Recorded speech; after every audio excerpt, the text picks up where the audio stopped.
गीता की उत्पत्ति क्यों हुई?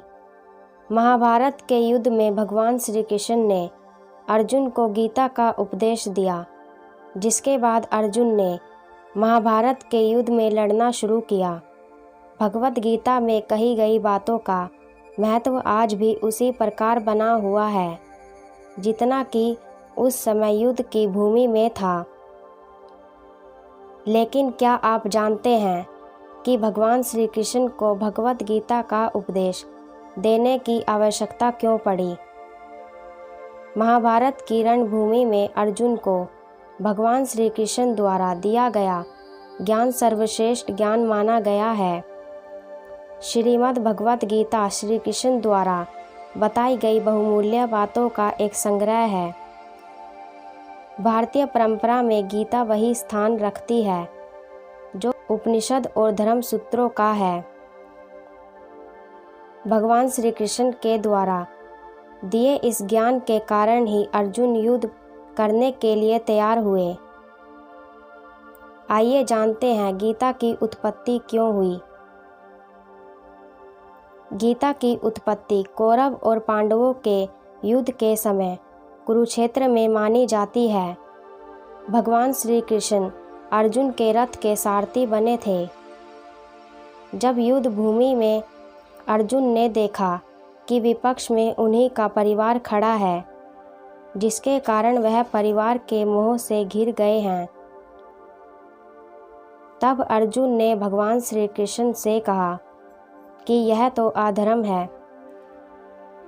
मैं अपने ही परिवार के साथ राज्य के लिए कैसे लड़ सकता हूँ?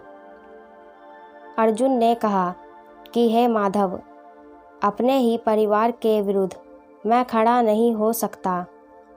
तब श्री कृष्ण ने कुरुक्षेत्र के मैदान में अर्जुन को उपदेश देते हुए कहा कि हे पार्थ, तुम्हें अपने क्षत्रिय धर्म का पालन करना चाहिए और एक क्षत्रिय की भांति अपने अधिकारों के लिए लड़ना चाहिए।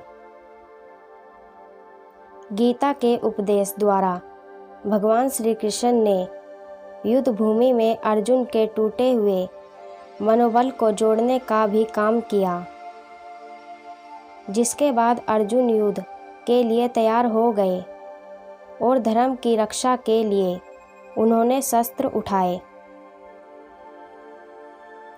कैसे पड़ा गीता का नाम? गीता शब्द का अर्थ है गीत और भगवत शब्द का अर्थ है भगवान। श्री कृष्ण ने अपना उपदेश गायन के माध्यम से दिया था, इसीलिए इसे गीता कहा जाता है। अक्सर भगवत गीता को भगवान का गीत कहा जाता है। भगवत गीता पाठ के लाभ। आज भी कितने ही लोग भगवत गीता का अनुसरण करके जीवन में बड़ी से बड़ी कठिनाइयों से पार हो जाते हैं।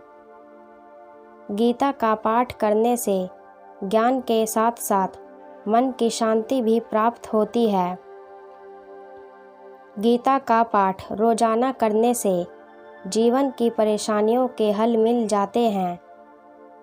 यह भी मान्यता है कि गीता का पाठ करते समय हाथ में सूत्र यानी धागा बांधने से नकारात्मक शक्तियाँ दूर रहती हैं। राधे राधे, जय श्री श्याम।